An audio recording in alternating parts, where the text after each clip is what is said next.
بسم اللہ الرحمن الرحیم۔ السلام علیکم ورحمۃ اللہ وبرکاتہ۔ امید ہے کہ آپ سب ایمان، صحت، عافیت اور برکت کے ساتھ ہوں گے۔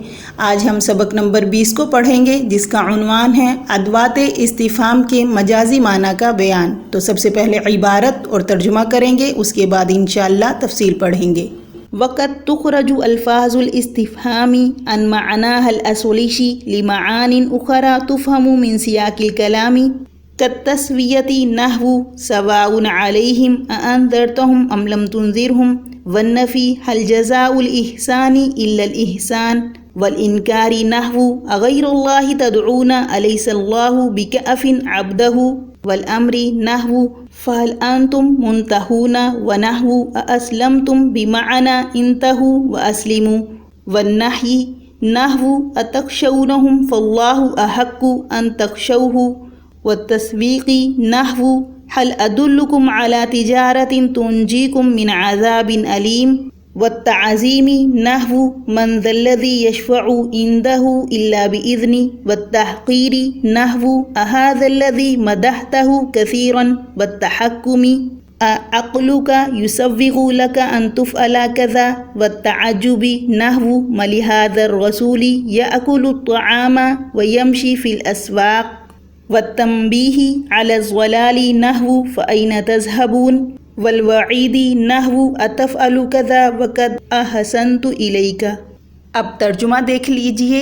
اور تحقیق، کبھی الفاظ استفہام نکل جاتے ہیں اپنی اصلی معنی سے دوسرے معنی کی طرف جو سمجھے جاتے ہیں سیاق کلام سے، جیسے تسویہ، برابری، برابر ہے کہ آپ ان کو ڈرائیں یا نہ ڈرائیں، اور نفی، جیسے نہیں ہے بدلہ احسان کا مگر احسان، اور انکار، جیسے کیا تم اللہ کے علاوہ کو پکارتے ہو، کیا اللہ اپنے بندوں کو کافی نہیں ہے، اور امر، جیسے کیا تم باز آنے والے نہیں ہو، اور جیسے کیا تم اسلام لے آئے ہو۔ اس کے معنی یہ ہوئے کہ تم باز آؤ اور اسلام لے آؤ، اور نہیں، جیسے کیا تم اس سے ڈرتے ہو، بلکہ اللہ زیادہ حقدار ہے کہ اس سے ڈرا جائے۔ اور تسویق یعنی شوق دلانا، جیسے کیا میں تمہیں ایسی تجارت نہ بتاؤں جو تمہیں دردناک عذاب سے نجات دے دے۔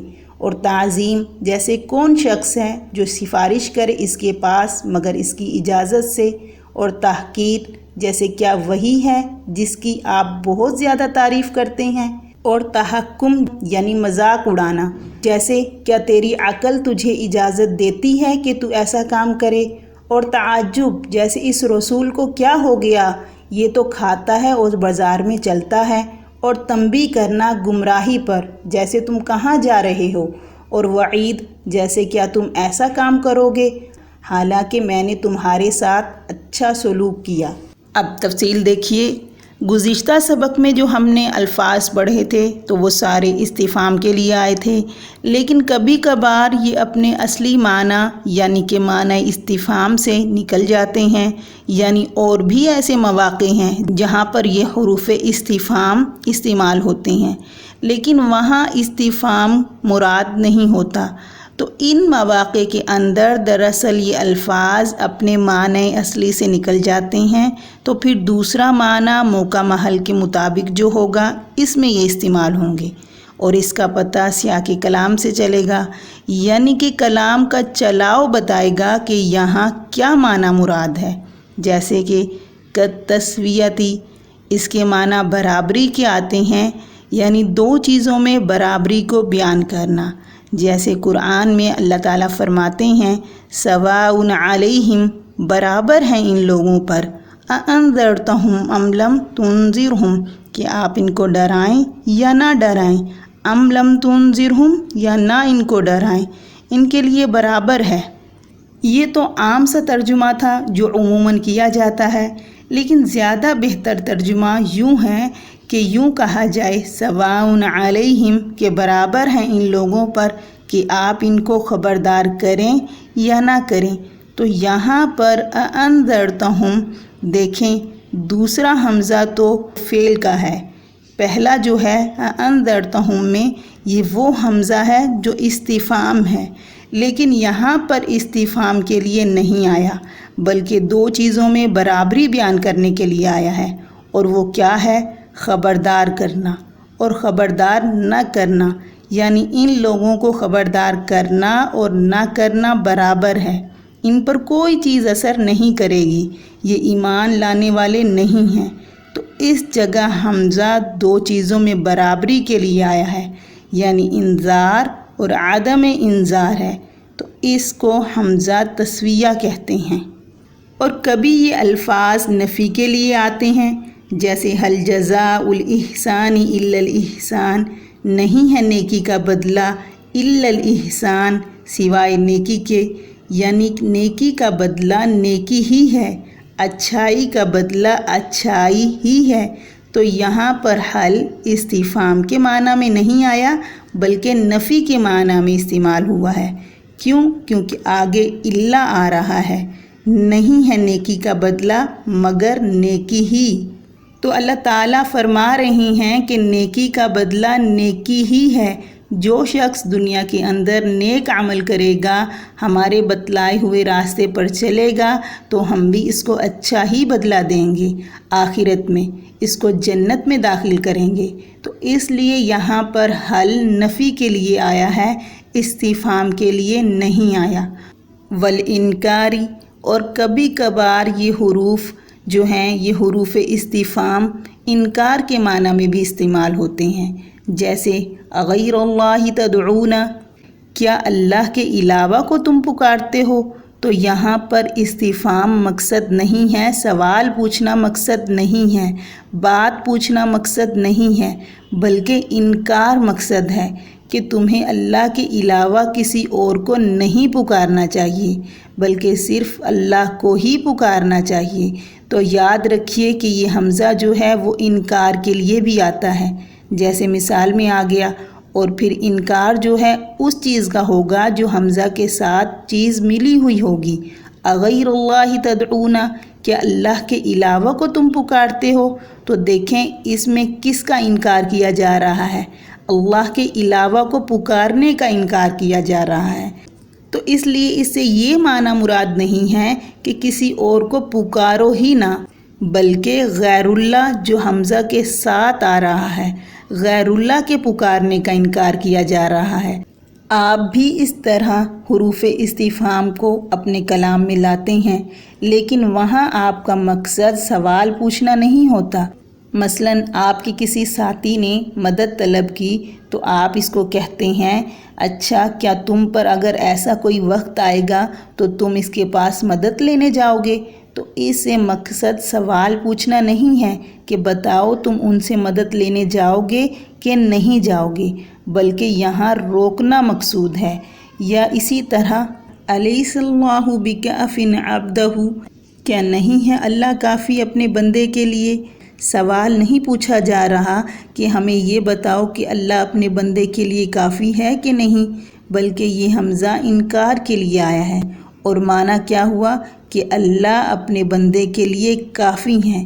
کیوں؟ کیونکہ حمزہ آیا ہے انکار کے لیے، اور آگے لیسا ہے، اور لیسا نفی کے لیے آتا ہے، تو حمزہ بھی نفی کے لیے آیا اور لیسا بھی نفی کے لیے آیا، اور نفی پر جب نفی داخل ہو تو پھر اس بات کا فائدہ دیتی ہے۔ مثلاً آپ کہتے ہیں زید نہیں آئے گا، دیکھیں یہ ہے نفی، اس پر ایک اور نفی داخل کریں۔ آپ اپنے ساتھی سے کہتے ہیں کہ ایسا نہیں ہو سکتا کہ زید نہ آئے، تو کیا معنی ہوا؟ یعنی زید آئے گا۔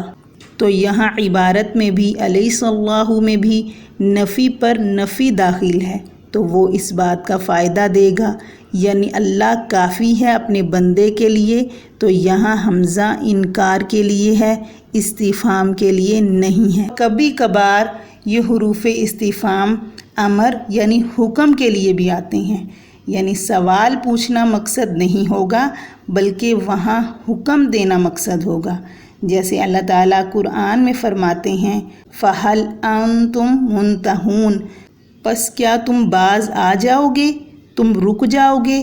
اب دیکھیں یہاں سوال پوچھنا مقصد نہیں ہے کہ باز آؤ گے کہ نہیں آؤ گے، ہمیں یہ بتلاؤ، بلکہ مقصد کیا ہے؟ حکم دیا جا رہا ہے کہ باز آنے کا، کہ اب تم باز آ جاؤ، رک جاؤ اس سے۔ مثال کے طور پہ آپ کا کوئی ساتھی ہے، اس کو کاروبار میں اور کسی معاملے میں اس کا نقصان ہو گیا، تو اب آپ اس کو کہتے ہیں کیا اب تم اس کام سے رک جاؤ گے؟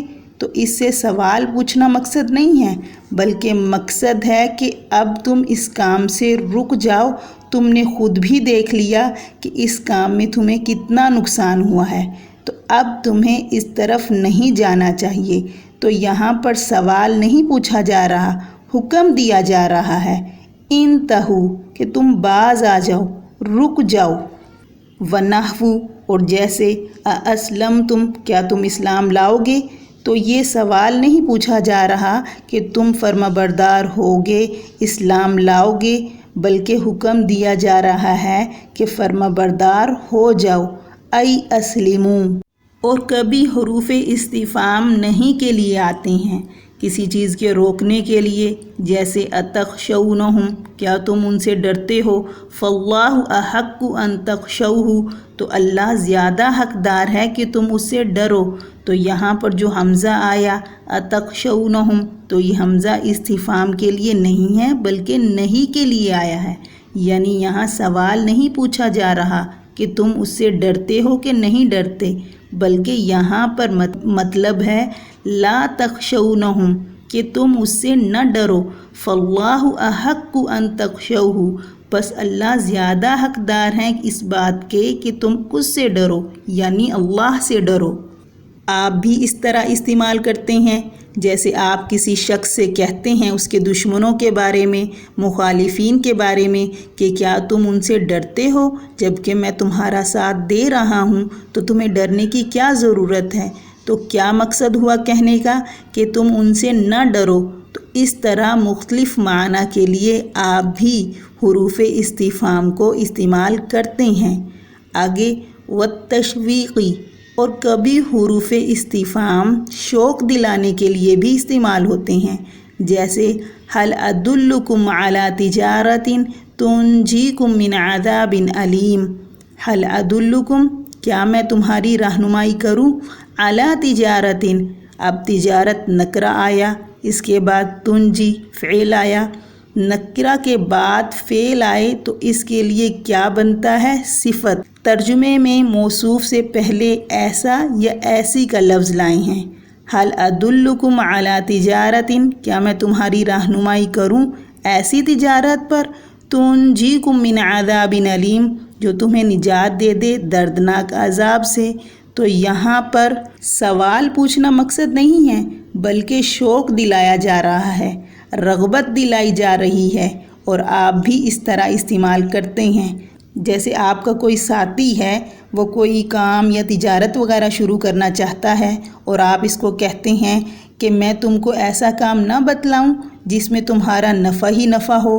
تو دیکھیں، آپ کا مقصد اپنے ساتھی سے سوال پوچھنا نہیں ہوتا، بلکہ مقصد ہوتا ہے کہ آپ اس کو شوق دلائیں اور اس کام کی کہ وہ کام بڑا بہترین ہے، اس میں تمہارا بڑا نفع ہوگا۔ تو یہاں پر بھی یہ اس طرح سے استعمال ہوا ہے کہ هل ادلکم علی تجارت تنجیکم من عذاب علیم، کہ کیا میں تمہاری رہنمائی کروں ایسی تجارت پر جو تمہیں دردناک عذاب سے نجات دے دے۔ آگے والتعظیمی، اور کبھی یہ حروف استفہام تعظیم کے لیے آتے ہیں، کسی کی عظمت بتلانے کے لیے، جیسے من ذا الذی یشفع عندہ الا باذنہ، کون ہے جو سفارش کرے اللہ کے پاس مگر اللہ کی اجازت سے۔ تو یہاں یہ سوال نہیں پوچھا جا رہا کہ کون سفارش کرے گا اللہ کے پاس سوائے اللہ کی اجازت کے، بلکہ یہاں اللہ کی ذات کی عظمت کو بیان کیا جا رہا ہے کہ اللہ کی ذات اتنی عظیم ہے، اتنی قدرت والی ہے کہ وہاں مقابلہ کرنا تو دور کی بات ہے، کوئی سفارش بھی بغیر اس کی اجازت کے نہیں کر سکتا۔ تو یہاں سوال کرنا مقصد نہیں ہے۔ آپ بھی اس کو اپنے کلام میں استعمال کرتے ہیں۔ مثلاً آپ کا استاد ہے یا آپ کا کوئی بڑا ہے گھر میں، تو اس کا بہت روب ہے آپ کے گھر میں، تو اب آپ 2-3 ساتھی مل کر مشورہ کر رہے ہیں کہ فلاں بات جا کر اس سے کرتے ہیں، تو اگر وہ مان جائیں گے تو پھر یہ معاملہ حل ہو جائے گا، یہ مسئلہ حل ہو جائے گا۔ تو اب آپ 2-3 ساتھی مشورہ کر رہے ہیں۔ اب ایک ساتھی درمیان میں کہتا ہے کہ کون ہے ایسا جو کہ ان کے سامنے جا کر بات کرے اور مسئلہ حل ہو جائے۔ تو یہاں استفہام مقصد نہیں، بعض دفعہ ہو سکتا ہے کہ استفہام ہی مقصد ہو، لیکن بعض دفعہ عظمت بیان کرنا مقصد ہوتا ہے کہ بھائی اتنی ہمت تو ہم میں سے کسی کی بھی نہیں ہے کہ ان کے سامنے جا کر بات کر سکیں۔ آگے والتحقیری، اور کبھی یہ حروف استفہام تحقیر کے لیے آتے ہیں۔ نحو، مثال کے طور پر اَهَذَا الَّذِي مَدَحْتَهُ كَثِيرًا، کیا یہ ہے وہ جس کی تم بہت زیادہ تعریف کرتے ہو؟ مثلاً آپ کا ایک ساتھی ہے اور وہ کسی کی آپ کے سامنے بہت زیادہ تعریف کرتا تھا، لیکن جب آپ کے ساتھ اس کی ملاقات ہوئی، اس شخص کی جس کی آپ کا ساتھی تعریف کر رہا تھا، تو آپ کو اس میں کوئی خوبی نظر ہی نہیں آئی، تو اب آپ اپنے ساتھی کی طرف متوجہ ہو کر کہتے ہیں اور اس شخص کی طرف اشارہ کرتے ہوئے کہتے ہیں جس کی وہ تعریف کر رہا تھا، اَهَذَا الَّذِي مَدَحْتَهُ كَثِيرًا، کہ کیا یہ ہے وہ جس کی تم بہت زیادہ تعریف کرتے تھے؟ تو یہاں پر سوال پوچھنا مقصد نہیں ہے کہ تم مجھے یہ بتاؤ کہ یہ والا آدمی ہے کہ نہیں ہے، بلکہ بطور تحقیر کے لیے آپ یہ کہہ رہی ہیں، حقارت کے طور پر یہ کہہ رہی ہیں کہ مجھے تو اس کے اندر کوئی کسی درجے کی کوئی خوبی نظر ہی نہیں آتی، یہ تو بالکل بیکار آدمی ہے۔ اسی طرح ایک اور مثال سے دیکھیں کہ آپ کو کسی کام کے لیے کسی ملازم کی ضرورت پڑتی ہے، آپ کا ایک ساتھی آتا ہے ایک شخص کو آپ کے پاس لے کر اور کہتا ہے کہ یہ بڑا زبردست ہے، اس کام کو بڑا زبردست جانتا ہے، بڑا ماہر ہے، بڑا بہترین کام کرے گا۔ اب اس نے کام جب شروع کیا تو پہلے دن ہی ابتدا میں اس نے غلط طریقے سے کام شروع کیا، پہلے دن ہی غلطی کر دی، تو اس سے پتہ چل گیا کہ اس کو یہ کام بالکل نہیں آتا۔ اب آپ اپنے ساتھی کو اس ملازم کے سامنے جس نے غلطی کی تھی کہ کہتے ہیں اَهَذَا الَّذِي مَدَحْتَهُ كَثِيرًا، کیا یہ ہے وہ شخص جس کی تم بہت زیادہ تعریف کر رہے تھے؟ تو دیکھو یہاں پر تحقیر مقصد ہے کہ اس کو تو ذرہ بھی کام نہیں آتا۔ آگے وَالتَّحَكُّمِ، تحکم کا معنی ہوتا ہے مذاق اڑانا، تو کبھی کبھار حروف استفہام دوسروں کا مذاق اڑانے کے لیے بھی استعمال ہوتا ہے، جیسے کہ عقلک یصوغ لک ان تفعل کذا، کیا تمہاری عقل، یصوغ، صوغ یصوغ کا معنی ہے گنجائش دینا، کیا تمہاری عقل تمہیں یہ گنجائش دیتی ہے یعنی اجازت دیتی ہے کہ ان تفعل کذا، کہ تم ایسا کام کرو؟ مثلاً وہی ملازم جو آپ کا ساتھی آپ کے پاس لے کر آیا تھا، اس نے اس کی بہت تعریف کی تھی، لیکن اس نے کام شروع کیا اور پہلے ہی دن خراب کر دیا، تو اس کی وجہ سے آپ کو نقصان ہو گیا، تو اب آپ اس کو کہتے ہیں کہ یہ تم نے کس طرح کا کام کیا ہے؟ ایک عقل رکھنے والا آدمی تو جانتا ہے کہ یہ کام اس طرح نہیں کرنا۔ اب آپ اس کو کہتے ہیں عقلک یصوغ، کیا تمہاری عقل تمہیں اجازت دیتی ہے کہ تم ان تفعل کذا، کہ تم اس طرح کرو؟ تو یہ آپ اس سے سوال نہیں کر رہے کہ تمہاری عقل اجازت دیتی ہے کہ نہیں دیتی، بلکہ مقصد اس کا مذاق اڑانا ہے، آپ اس کا مذاق اڑا رہی ہیں کہ ٹھیک عقل والا تو ایسے نہیں کرتا۔ آگے والتعجب، اور کبھی حروف استفہام تعجب کے لیے بھی آتے ہیں، جیسے ما لهذا الرسول یأکل الطعام ویمشی فی الاسواق، ما لهذا الرسول، کیا ہوا ہے اس رسول کو کہ یہ یأکل الطعام، کہ یہ کھانا کھاتے ہیں، ویمشی فی الاسواق، اور بازاروں میں چلتے ہیں۔ یہ مشرکین مکہ کہتے تھے۔ مشرکین مکہ کا خیال یہ تھا کہ جب آپ صلی اللہ علیہ وسلم ان کے پاس دعوت دینے تشریف لے گئے کہ ایک اللہ کی وحدانیت پر آ جاؤ، توحید کی طرف آ جاؤ، شرک اور برائی کا راستہ چھوڑ دو اور مجھے اللہ نے پیغمبر مقرر کیا ہے، مجھ پر ایمان لے آؤ۔